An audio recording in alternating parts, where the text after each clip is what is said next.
The ordinary session of the African Union eventually started really late today for a meeting that was initially scheduled to begin at 11 in the morning. Leaders did not make it into the hall until about 4:30, and when they finally got down to business, it was almost 5.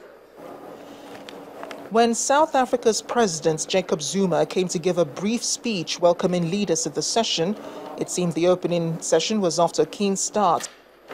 Since the adoption of the Constitutive Act, Africa has taken its destiny, specifically its socio-economic development and integration, in its own hands.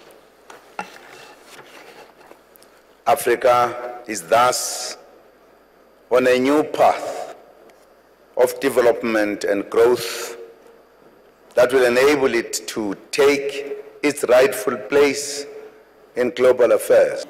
His welcome was reiterated by the AU chair, Dr. Nkosazana Dlamini Zuma, who welcomed all of the leaders, including Sudanese President Omar al-Bashir, having recently won elections again in his country. President Omar al-Bashir for their re-elections. Perhaps the most intriguing speech came from the Zimbabwean President Robert Mugabe, who's also head of the AU this year. His speech was colorful and filled with anecdotes, but did not take away the seriousness with which he wants African leaders to solve the continent's problems. We desire that there be no interference from outside in the internal affairs of Africa and of African countries as we move ahead with plans and programs for our development. The session broke into several bilateral meetings where leaders will address other problems plaguing the continent to reconvene for closed-door deliberations.